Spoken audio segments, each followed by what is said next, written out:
ಮಾಜಿ CM SM. Krishna ಅವರ ನಿಧನದ ಹಿನ್ನೆಲೆ ಇಂದು ಅದರ ಬಗ್ಗೆ ಪ್ರತಿಕ್ರಿಯೆಯನ್ನು ನೀಡೋದಕ್ಕೆ ನಮ್ಮ ಜೊತೆ ಬಿಜೆಪಿಯ ಹಿರಿಯ ನಾಯಕರಂತ ಗೋವಿಂದ ಕಾರಜೋಳ ಅವರಿದ್ದಾರೆ. ಮಾತನಾಡ್ಸೋಣ ಸರ್. ಎಸ್.ಎಂ. ಕೃಷ್ಣ ಅವರು ಇನ್ನಿಲ್ಲ ಅನ್ನುವಂಥದ್ದು. ಎಸ್.ಎಂ. ಕೃಷ್ಣ ಅವರ ನಿಧನದಿಂದ ಸಾಮಾಜಿಕ ಕ್ಷೇತ್ರಕ್ಕೆ ಒಂದು ದೊಡ್ಡ ನಷ್ಟ ಉಂಟಾಗಿದೆ. ಎಸ್.ಎಂ. ಕೃಷ್ಣರವರು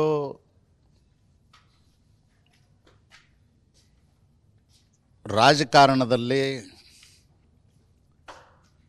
ಸಾರ್ವಜನಿಕ ಜೀವನದಲ್ಲಿ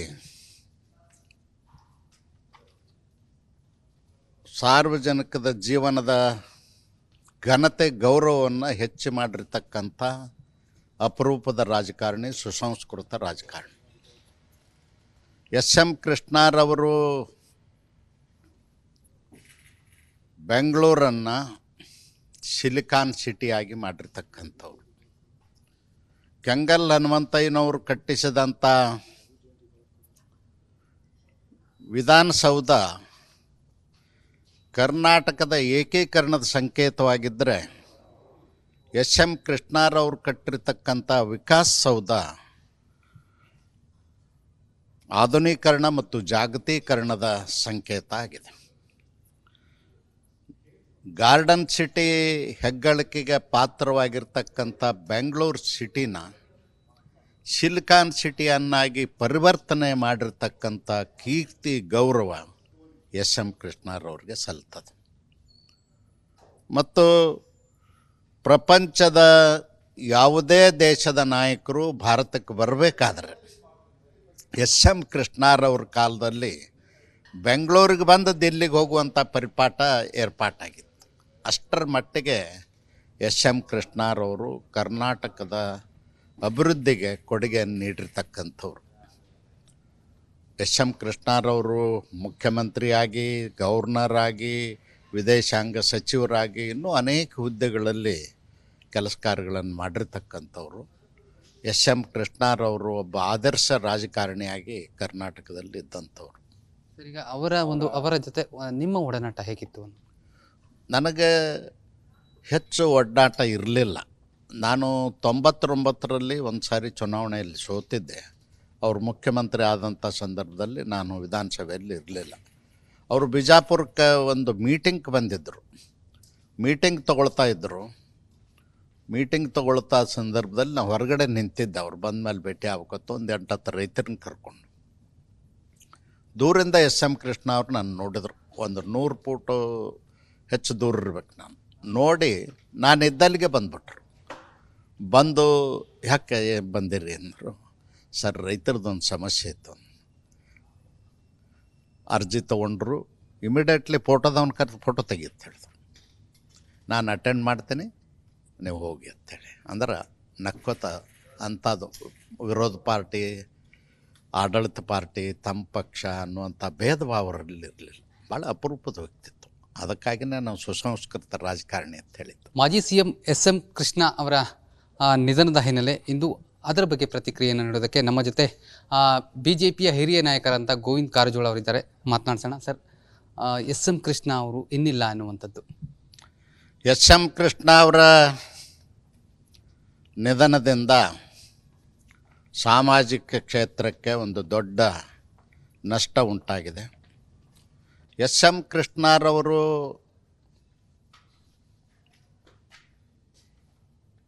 ರಾಜಕಾರಣದಲ್ಲಿ, ಸಾರ್ವಜನಿಕ ಜೀವನದಲ್ಲಿ ಸಾರ್ವಜನಿಕದ ಜೀವನದ ಘನತೆ ಗೌರವವನ್ನು ಹೆಚ್ಚು ಮಾಡಿರ್ತಕ್ಕಂಥ ಅಪರೂಪದ ರಾಜಕಾರಣಿ, ಸುಸಂಸ್ಕೃತ ರಾಜಕಾರಣಿ. ಎಸ್.ಎಂ. ಕೃಷ್ಣರವರು ಬೆಂಗಳೂರನ್ನು ಸಿಲಿಕಾನ್ ಸಿಟಿಯಾಗಿ ಮಾಡಿರ್ತಕ್ಕಂಥವ್ರು. ಕೆಂಗಲ್ ಹನುಮಂತಯ್ಯನವರು ಕಟ್ಟಿಸಿದಂಥ ವಿಧಾನಸೌಧ ಕರ್ನಾಟಕದ ಏಕೀಕರಣದ ಸಂಕೇತವಾಗಿದ್ದರೆ, ಎಸ್.ಎಂ. ಕೃಷ್ಣರವರು ಕಟ್ಟಿರ್ತಕ್ಕಂಥ ವಿಕಾಸ್ ಸೌಧ ಆಧುನೀಕರಣ ಮತ್ತು ಜಾಗತೀಕರಣದ ಸಂಕೇತ ಆಗಿದೆ. ಗಾರ್ಡನ್ ಸಿಟಿ ಹೆಗ್ಗಳಿಕೆಗೆ ಪಾತ್ರವಾಗಿರ್ತಕ್ಕಂಥ ಬೆಂಗಳೂರು ಸಿಟಿನ ಸಿಲಿಕಾನ್ ಸಿಟಿಯನ್ನಾಗಿ ಪರಿವರ್ತನೆ ಮಾಡಿರ್ತಕ್ಕಂಥ ಕೀರ್ತಿ ಗೌರವ ಎಸ್ ಎಂ ಕೃಷ್ಣರವ್ರಿಗೆ ಸಲ್ತದೆ. ಮತ್ತು ಪ್ರಪಂಚದ ಯಾವುದೇ ದೇಶದ ನಾಯಕರು ಭಾರತಕ್ಕೆ ಬರಬೇಕಾದ್ರೆ ಎಸ್ ಎಂ ಕೃಷ್ಣರವ್ರ ಕಾಲದಲ್ಲಿ ಬೆಂಗಳೂರಿಗೆ ಬಂದು ದಿಲ್ಲಿಗೆ ಹೋಗುವಂಥ ಪರಿಪಾಠ ಏರ್ಪಾಟಾಗಿತ್ತು. ಅಷ್ಟರ ಮಟ್ಟಿಗೆ ಎಸ್ ಎಂ ಕೃಷ್ಣರವರು ಕರ್ನಾಟಕದ ಅಭಿವೃದ್ಧಿಗೆ ಕೊಡುಗೆಯನ್ನು ನೀಡಿರ್ತಕ್ಕಂಥವ್ರು. ಎಸ್ ಎಂ ಕೃಷ್ಣರವರು ಮುಖ್ಯಮಂತ್ರಿಯಾಗಿ, ಗವರ್ನರ್ ಆಗಿ, ವಿದೇಶಾಂಗ ಸಚಿವರಾಗಿ ಇನ್ನೂ ಅನೇಕ ಹುದ್ದೆಗಳಲ್ಲಿ ಕೆಲಸ ಕಾರ್ಯಗಳನ್ನು ಮಾಡಿರ್ತಕ್ಕಂಥವ್ರು. ಎಸ್ ಎಂ ಕೃಷ್ಣರವರು ಒಬ್ಬ ಆದರ್ಶ ರಾಜಕಾರಣಿಯಾಗಿ ಕರ್ನಾಟಕದಲ್ಲಿ ಇದ್ದಂಥವ್ರು. ಈಗ ಅವರ ಜೊತೆ ನಿಮ್ಮ ಒಡನಾಟ ಹೇಗಿತ್ತು? ನನಗೆ ಹೆಚ್ಚು ಒಡ್ಡಾಟ ಇರಲಿಲ್ಲ. ನಾನು 99ರಲ್ಲಿ ಒಂದು ಸಾರಿ ಚುನಾವಣೆಯಲ್ಲಿ ಸೋತಿದ್ದೆ. ಅವರು ಮುಖ್ಯಮಂತ್ರಿ ಆದಂಥ ಸಂದರ್ಭದಲ್ಲಿ ನಾನು ವಿಧಾನಸಭೆಯಲ್ಲಿ ಇರಲಿಲ್ಲ. ಅವರು ಬಿಜಾಪುರಕ್ಕೆ ಒಂದು ಮೀಟಿಂಗ್ ಬಂದಿದ್ದರು. ಮೀಟಿಂಗ್ ತೊಗೊಳ್ತಾ ಸಂದರ್ಭದಲ್ಲಿ ನಾವು ಹೊರಗಡೆ ನಿಂತಿದ್ದೆ. ಅವ್ರು ಬಂದ ಮೇಲೆ ಭೇಟಿ ಆಗ್ಬೇಕತ್ತು ಒಂದು 8-10 ರೈತರನ್ನ ಕರ್ಕೊಂಡು.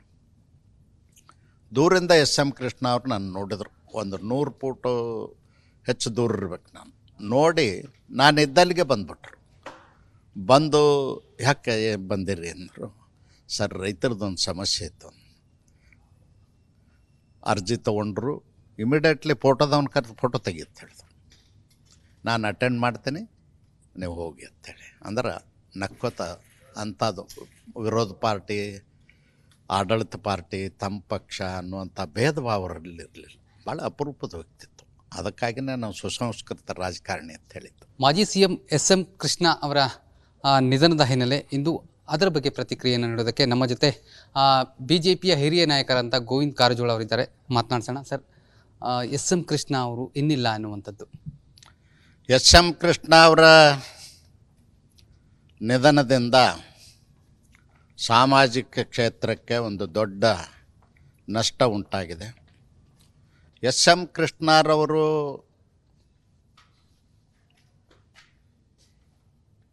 ರಾಜಕಾರಣದಲ್ಲಿ, ಸಾರ್ವಜನಿಕ ಜೀವನದಲ್ಲಿ ಸಾರ್ವಜನಿಕದ ಜೀವನದ ಘನತೆ ಗೌರವವನ್ನು ಹೆಚ್ಚು ಮಾಡಿರ್ತಕ್ಕಂಥ ಅಪರೂಪದ ರಾಜಕಾರಣಿ, ಸುಸಂಸ್ಕೃತ ರಾಜಕಾರಣಿ. ಎಸ್ ಎಂ ಕೃಷ್ಣರವರು ಬೆಂಗಳೂರನ್ನು ಸಿಲಿಕಾನ್ ಸಿಟಿಯಾಗಿ ಮಾಡಿರ್ತಕ್ಕಂಥವ್ರು. ಕೆಂಗಲ್ ಹನುಮಂತಯ್ಯನವರು ಕಟ್ಟಿಸಿದಂಥ ವಿಧಾನಸೌಧ ಕರ್ನಾಟಕದ ಏಕೀಕರಣದ ಸಂಕೇತವಾಗಿದ್ದರೆ, ಎಸ್ ಎಂ ಕೃಷ್ಣರವರು ಕಟ್ಟಿರ್ತಕ್ಕಂಥ ವಿಕಾಸ್ ಸೌಧ ಆಧುನೀಕರಣ ಮತ್ತು ಜಾಗತೀಕರಣದ ಸಂಕೇತ ಆಗಿದೆ. ಗಾರ್ಡನ್ ಸಿಟಿ ಹೆಗ್ಗಳಿಕೆಗೆ ಪಾತ್ರವಾಗಿರ್ತಕ್ಕಂಥ ಬೆಂಗಳೂರು ಸಿಟಿನ ಸಿಲಿಕಾನ್ ಸಿಟಿಯನ್ನಾಗಿ ಪರಿವರ್ತನೆ ಮಾಡಿರ್ತಕ್ಕಂಥ ಕೀರ್ತಿ ಗೌರವ ಎಸ್ ಎಂ ಕೃಷ್ಣರವ್ರಿಗೆ ಸಲ್ತದೆ. ಮತ್ತು ಪ್ರಪಂಚದ ಯಾವುದೇ ದೇಶದ ನಾಯಕರು ಭಾರತಕ್ಕೆ ಬರಬೇಕಾದ್ರೆ ಎಸ್ ಎಂ ಕೃಷ್ಣರವ್ರ ಕಾಲದಲ್ಲಿ ಬೆಂಗಳೂರಿಗೆ ಬಂದು ದಿಲ್ಲಿಗೆ ಹೋಗುವಂಥ ಪರಿಪಾಠ ಏರ್ಪಾಟಾಗಿತ್ತು. ಅಷ್ಟರ ಮಟ್ಟಿಗೆ ಎಸ್ ಎಂ ಕೃಷ್ಣರವರು ಕರ್ನಾಟಕದ ಅಭಿವೃದ್ಧಿಗೆ ಕೊಡುಗೆಯನ್ನು ನೀಡಿರ್ತಕ್ಕಂಥವ್ರು. ಎಸ್ ಎಂ ಕೃಷ್ಣರವರು ಮುಖ್ಯಮಂತ್ರಿಯಾಗಿ, ಗವರ್ನರ್ ಆಗಿ, ವಿದೇಶಾಂಗ ಸಚಿವರಾಗಿ ಇನ್ನೂ ಅನೇಕ ಹುದ್ದೆಗಳಲ್ಲಿ ಕೆಲಸ ಕಾರ್ಯಗಳನ್ನು ಮಾಡಿರ್ತಕ್ಕಂಥವ್ರು. ಎಸ್ ಎಂ ಕೃಷ್ಣರವರು ಒಬ್ಬ ಆದರ್ಶ ರಾಜಕಾರಣಿಯಾಗಿ ಕರ್ನಾಟಕದಲ್ಲಿ ಇದ್ದಂಥವ್ರು. ಈಗ ಅವರ ಜೊತೆ ನಿಮ್ಮ ಒಡನಾಟ ಹೇಗಿತ್ತು? ನನಗೆ ಹೆಚ್ಚು ಒಡ್ಡಾಟ ಇರಲಿಲ್ಲ. ನಾನು 99ರಲ್ಲಿ ಒಂದು ಸಾರಿ ಚುನಾವಣೆಯಲ್ಲಿ ಸೋತಿದ್ದೆ. ಅವರು ಮುಖ್ಯಮಂತ್ರಿ ಆದಂಥ ಸಂದರ್ಭದಲ್ಲಿ ನಾನು ವಿಧಾನಸಭೆಯಲ್ಲಿ ಇರಲಿಲ್ಲ. ಅವರು ಬಿಜಾಪುರಕ್ಕೆ ಒಂದು ಮೀಟಿಂಗ್ ಬಂದಿದ್ದರು. ಮೀಟಿಂಗ್ ತೊಗೊಳ್ತಾ ಸಂದರ್ಭದಲ್ಲಿ ನಾವು ಹೊರಗಡೆ ನಿಂತಿದ್ದೆ. ಅವ್ರು ಬಂದ ಮೇಲೆ ಭೇಟಿ ಆಗ್ಬೇಕತ್ತು ಒಂದು 8-10 ರೈತರನ್ನ ಕರ್ಕೊಂಡು. ದೂರಿಂದ ಎಸ್ ಎಂ ಕೃಷ್ಣ ಅವ್ರು ನಾನು ನೋಡಿದ್ರು. ಒಂದು 100 ಫೂಟು ಹೆಚ್ಚು ದೂರ ಇರ್ಬೇಕು. ನಾನು ನೋಡಿ ನಾನು ಇದ್ದಲ್ಲಿಗೆ ಬಂದ್ಬಿಟ್ರು. ಬಂದು ಯಾಕೆ ಬಂದಿರಿ ಅಂದರು. ಸರ್ ರೈತರದೊಂದು ಸಮಸ್ಯೆ ಇತ್ತು. ಅರ್ಜಿ ತೊಗೊಂಡ್ರು. ಇಮಿಡಿಯೇಟ್ಲಿ ಫೋಟೋದವ್ನ ಕರೆದು ಫೋಟೋ ತೆಗಿ ಅಂತ ಹೇಳಿದ್ರು. ನಾನು ಅಟೆಂಡ್ ಮಾಡ್ತೀನಿ, ನೀವು ಹೋಗಿ ಅಂತೇಳಿ. ಅಂದ್ರೆ ನಕ್ಕೋತ ಅಂಥದ್ದು ವಿರೋಧ ಪಾರ್ಟಿ, ಆಡಳಿತ ಪಾರ್ಟಿ, ತಮ್ಮ ಪಕ್ಷ ಅನ್ನುವಂಥ ಭೇದ ಭಾವ ಅವರಲ್ಲಿರಲಿಲ್ಲ. ಭಾಳ ಅಪರೂಪದ ವ್ಯಕ್ತಿತ್ವ. ಅದಕ್ಕಾಗಿಯೇ ನಾವು ಸುಸಂಸ್ಕೃತ ರಾಜಕಾರಣಿ ಅಂತ ಹೇಳಿದ್ದು. ಧನ್ಯವಾದಗಳು ಸರ್. ಇದಿಷ್ಟು ಹಿರಿಯ ನಾಯಕ ಗೋವಿಂದ ಕಾರಜೋಳ ಅವರ ಮಾತಾಗಿರುವಂಥದ್ದು. ಕ್ಯಾಮ್ರಾ ಪರ್ಸನ್ ವಿವೇಕ್ ಜೊತೆ ನಟೇಶ್ ರಾಜಣ್ಣ, ರಿಪಬ್ಲಿಕ್ ಕನ್ನಡ, ನವದೆಹಲಿ.